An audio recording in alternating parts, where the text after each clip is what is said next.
double dive of the season. I work on the right side of the waterfall. You try to stay on the left. Stepping it up, man. With 2 dredges, we're gonna get down to the bedrock much quicker. Get the rocks out, get the dirt out, then the gold will come naturally. Dustin Hurt just pulled off the unthinkable, walking away with a staggering $99 million gold jackpot that instantly cements his name in mining history. This isn't a rumor. This isn't an exaggeration. It's one of the biggest hauls the gold rush world has ever seen, and it happened under circumstances no one could have predicted. While most crews scrape by, hoping for $1 million season, Dustin just rewrote the rulebook with a payout so massive it left rivals stunned, fans in disbelief, and the entire industry asking one question: how did he do it? The shocking twist is that this jackpot nearly never happened at all. A violent earthquake ripped through the canyon at the worst possible moment, threatening lives, equipment, and everything Dustin had worked for. What should have been a disaster ended with one of the richest paydays ever recorded. That's the scale of what just went down. $99 million worth of pure gold, pulled from the ground against impossible odds.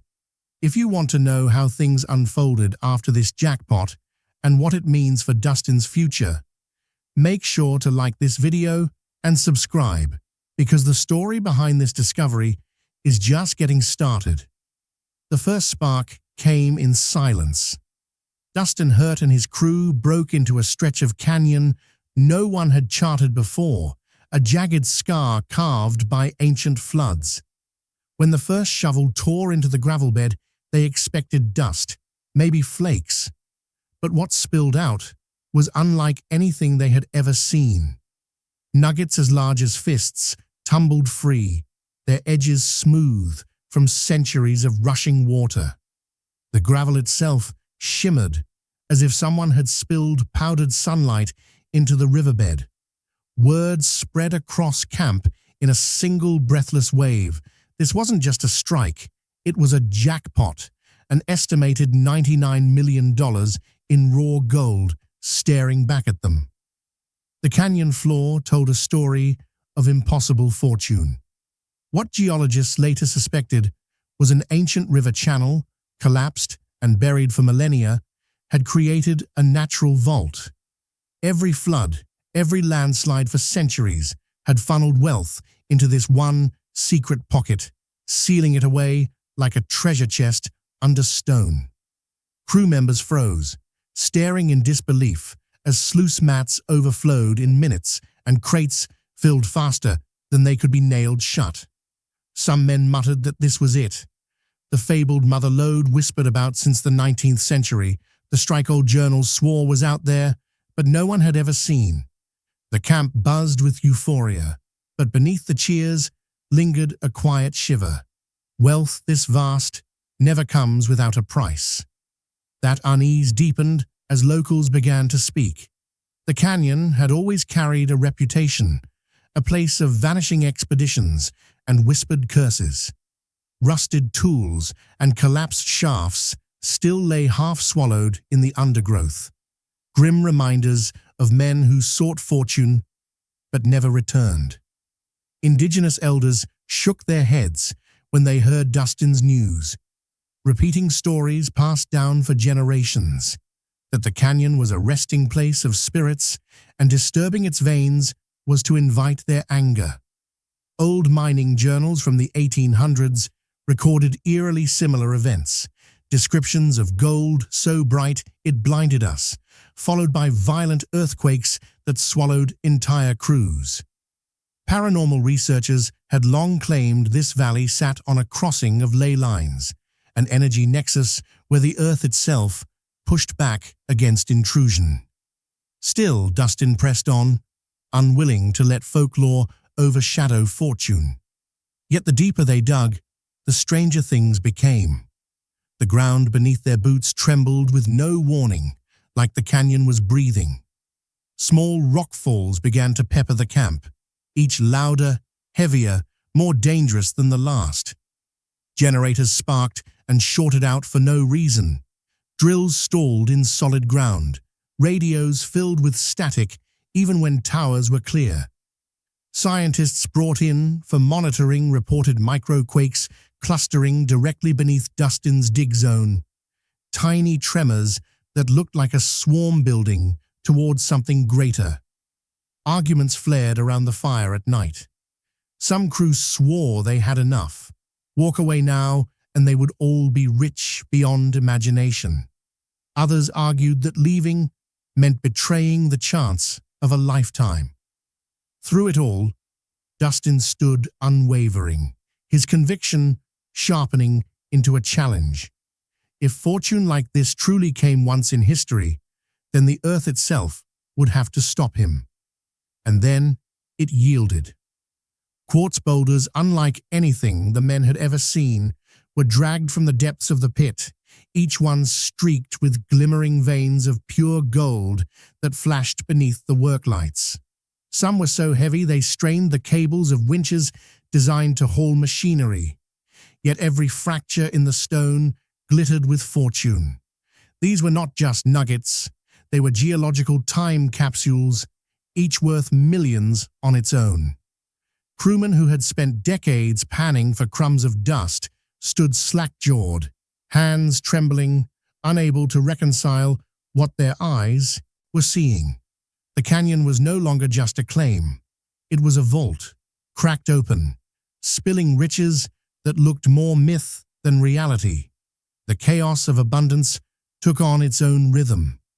Gold dust, so thick it clogged the cleanup mats within minutes, poured across their hands until they had to cycle crews in shifts simply to keep up. Water sluices turned into rivers of glistening sediment, glittering under the sun like liquid fire. Buckets filled faster than they could be hauled away, forcing a makeshift assembly line where men barely spoke. Their eyes glazed, consumed by the fever of fortune. Some whispered they were mining not gold, but the bones of the canyon itself, stripping away something sacred that would never be replenished. Experts flown in from across the state tried to explain what they were witnessing. Geological surveys hinted that a prehistoric earthquake had once rerouted the river system, collapsing an entire channel and diverting flow into this hidden basin. Over tens of thousands of years, every storm, every melt, every flood had carried gold downstream into this pocket, where it settled, compacted, and fossilized into a seam so rich it defied belief. It was, in essence, a trap laid by the earth itself, an accident of time and violence that had forged a fortune. To touch it was to touch history, and the crew felt both privileged and cursed to be the ones who found it. But secrets of this scale do not stay buried. Photographs leaked, grainy at first, then high resolution, showing nuggets larger than human hands and quartz boulders that gleamed like chandeliers of treasure. The images raced across the internet, sparking a frenzy. Investors from around the globe demanded stakes. Rivals sharpened their claims, lawyers already whispering of contested boundaries.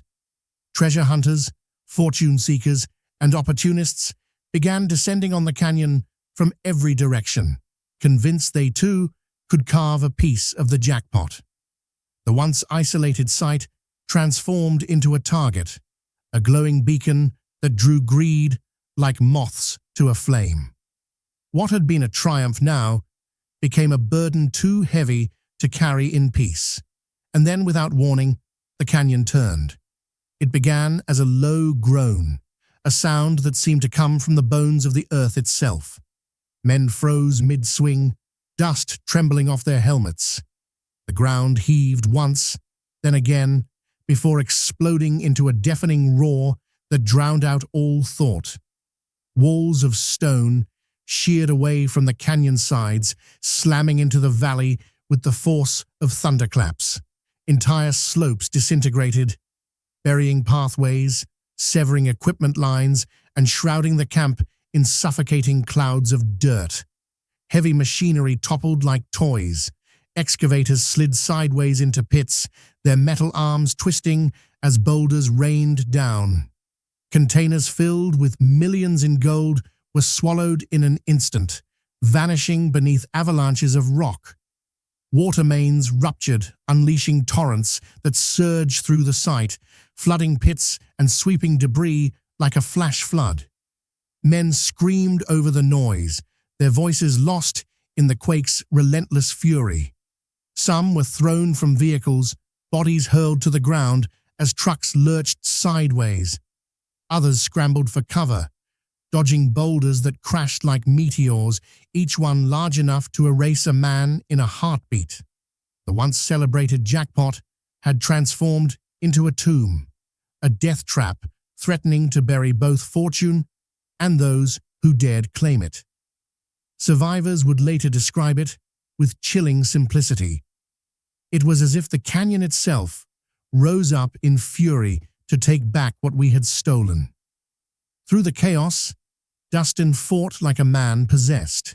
He ripped through clouds of dust and falling rubble, dragging trapped crewmen from the edges of landslides with bare, bleeding hands. The air was thick with grit, choking lungs and blinding eyes, yet he kept going, shouting orders through the thunder. Men who had once seen him only as a leader now swore they saw something more, a man refusing to let the earth itself take his people. Around him, fortunes vanished in seconds. Vehicles worth millions tilted and sank into the rubble, their frames groaning like wounded beasts. Excavators lay buried to their cabins, bulldozers overturned like discarded tin toys. The tools of their triumph became meaningless husks, sacrificed to a canyon that had chosen violence over surrender. The waters rose too quickly to comprehend. Flooding surged into pits with terrifying speed, forcing men to climb anything they could, trees, scaffolding, even half-toppled machinery, just to keep from being swallowed. Gold crates bobbed in the water, some spinning away downstream before hands could grab them. Decisions had to be made in seconds: dive for the treasure and risk being crushed, or climb higher and live another day. Few hesitated. In that instant, gold lost its allure. Survival outweighed fortune. But even as they fled, men watched helplessly as crates worth millions were ripped away, carried into the chaos. The canyon was reclaiming what it had given, swallowing gold back into the same currents that had hidden it for millennia. Dustin's crew barely managed to salvage fragments of the haul, dragging what they could toward higher ground before the waters consumed it entirely. When the ground finally stilled and the canyon's roar faded into silence, the men stood trembling, bruised, bloodied, caked in mud, staring at a camp that no longer existed.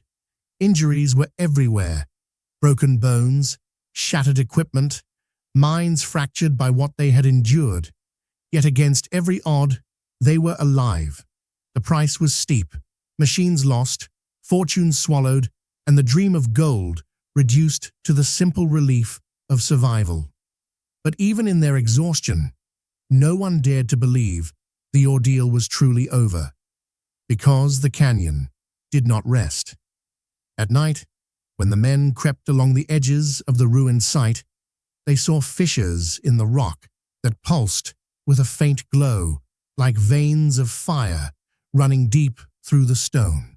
Some swore it was gold, reflecting the moonlight, but others insisted it was something unnatural: metallic seams that seemed to emit their own light, shimmering like molten rivers, frozen in the dark. The glow unsettled them, casting shadows that slithered along the canyon walls as if the earth itself were alive, breathing, watching. The strange phenomena did not stop there. Crewmen began to report a sound, low and resonant, a deep metallic ringing that echoed from the earth itself.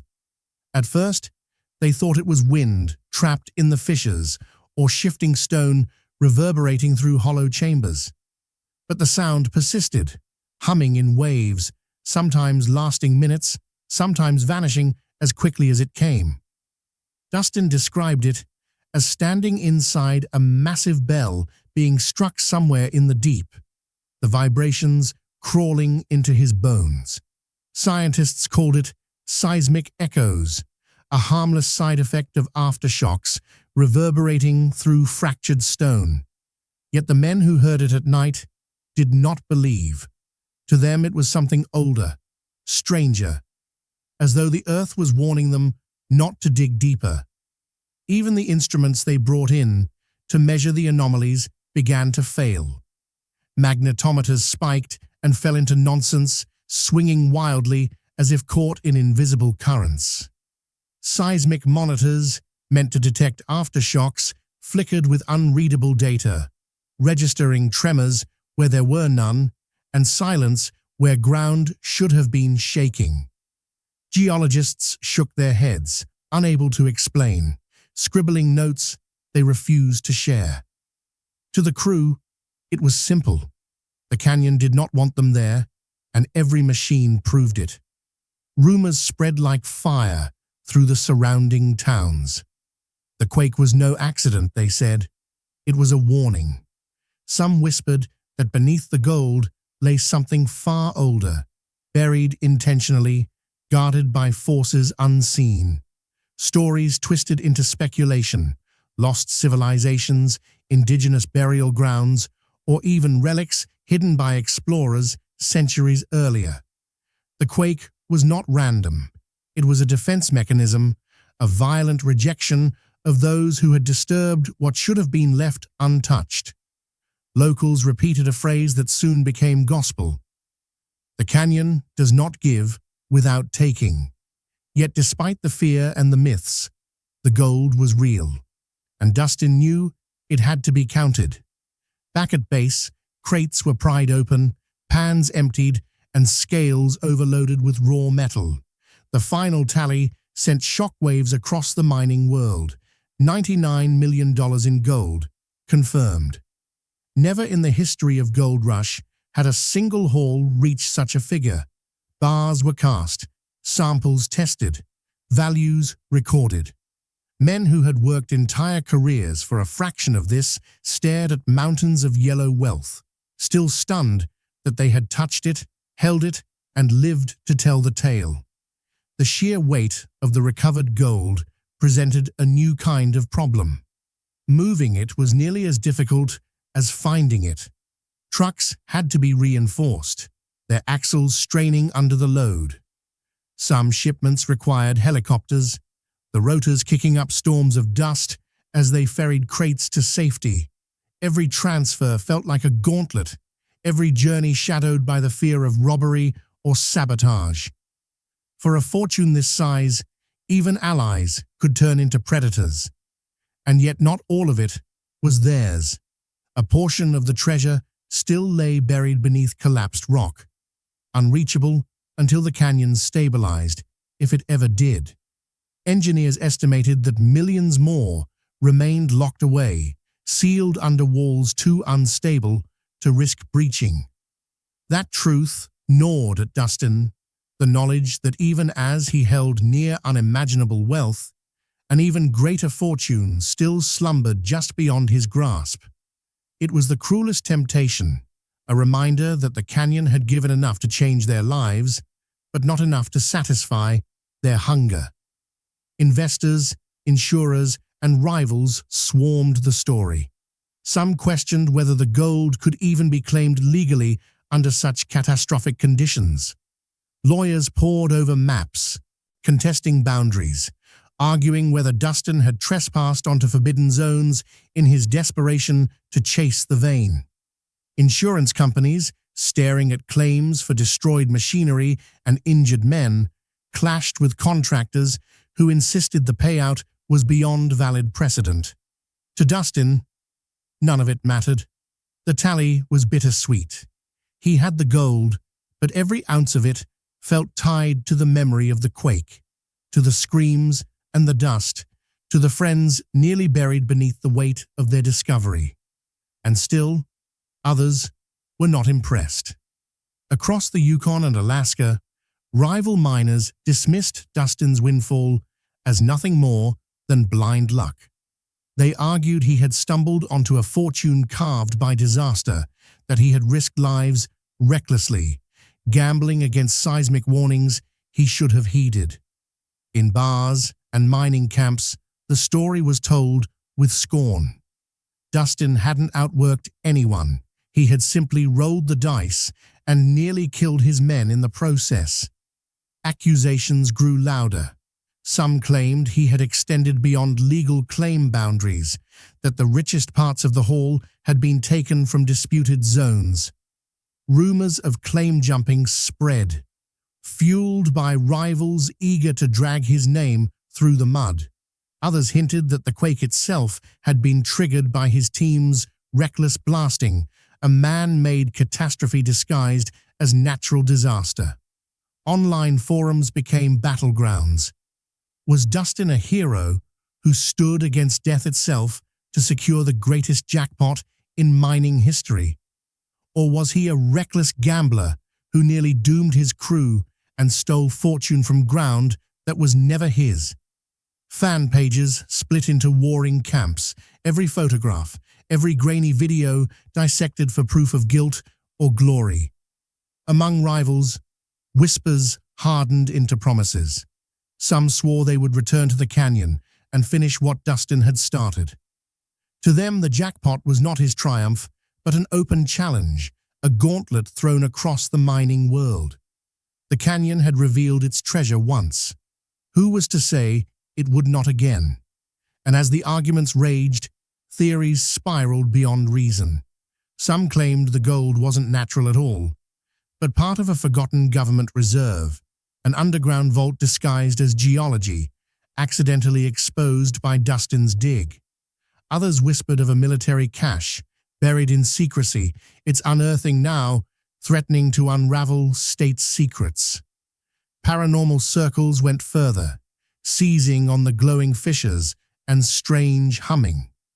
To them, the quake was no accident, but a guardian's response, an ancient mechanism triggered when sacred ground was disturbed. What scientists labeled aftershocks, they called warnings. Legends revived overnight. Jesuit priests fleeing north with treasure, conquistadors burying spoils deep in wilderness, indigenous traditions of hordes hidden from colonizers. The canyon was no longer just Dustin's claim, it had become a myth reborn. Social media poured gasoline on the fire, images of half-buried excavators, their frames twisted as though gripped by giant hands, flooded timelines. Footage of faintly glowing cracks in the canyon floor went viral, with captions proclaiming proof of otherworldly forces. Amateur analysts slowed quake videos frame by frame, insisting unnatural flashes of light preceded the collapse. Theories of cover-ups gained traction, with claims that helicopters ferrying gold away weren't just moving Dustin's haul, but clearing evidence of something much stranger. The $99 million wasn't just money anymore. It was a symbol, a cipher, an unsolved riddle the whole world demanded to decode. Yet Dustin stayed silent. When finally cornered by reporters, his only words were clipped and weary. "We made it out alive. That's what matters." He admitted the jackpot was real, but refused to disclose how much gold remained buried under collapsed rock. How many millions might still be down there, untouched and unreachable? That silence ignited rumors hotter than any confirmation could have. Whispers spread that caches of gold were left intentionally, perhaps hidden by Dustin himself, to be recovered later in secret. Crew members were scrutinized. Had any slipped away with private stashes in the chaos? Speculation grew that loyalty was fractured during the disaster. with some men pocketing fortunes before scrambling to survive. Dustin's stoic demeanor cut both ways. Admirers saw the discipline of a hardened leader who bore the weight of history without complaint. Critics saw guilt, a man concealing truths too dangerous or too selfish to admit. The ambiguity of his silence became the story itself. In the absence of answers, the world filled the void with fantasies, conspiracies, and suspicions.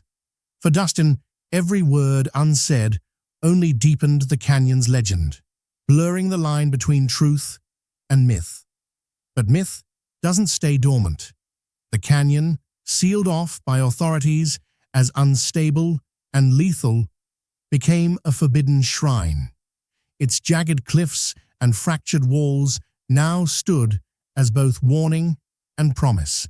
Survivors of Dustin's crew, though alive, confessed to being haunted. Their dreams were vivid replays of disaster, walls shattering, black water rising, gleams of gold flickering just beyond reach. Some swore they could still hear the canyon's metallic hum in the silence of night. They knew the gold had not all been taken. They knew it waited. Dustin Hurt, however, walked into legend. His $99 million haul etched his name beside the titans of mining history, yet his victory was no straightforward triumph. The canyon had nearly killed him and his men, demanded sacrifice, and scarred them with nightmares that fortune couldn't erase. Around firesides and in taverns, miners spoke of the canyon not as a place, but as an entity, a thing that gave only to take back, that lured men with blinding wealth only to crush them beneath falling stone and flood. In the end, the legacy was not the gold alone, but the balance of terror and wonder it carried. The canyon stood sealed, yet its legend remained alive, stronger than ever. Some swore Dustin barely escaped a deal with the earth itself, a pact where wealth came tethered to risk, and survival was never guaranteed. Did Dustin truly walk away victorious? Or did he merely survive long enough to hold the gold, while the canyon waited patiently to reclaim the rest? The question lingered, sharp as a pickaxe in stone. The canyon had not finished its story, and Dustin Hurt, whether hero, gambler, or thief, was now bound to it forever.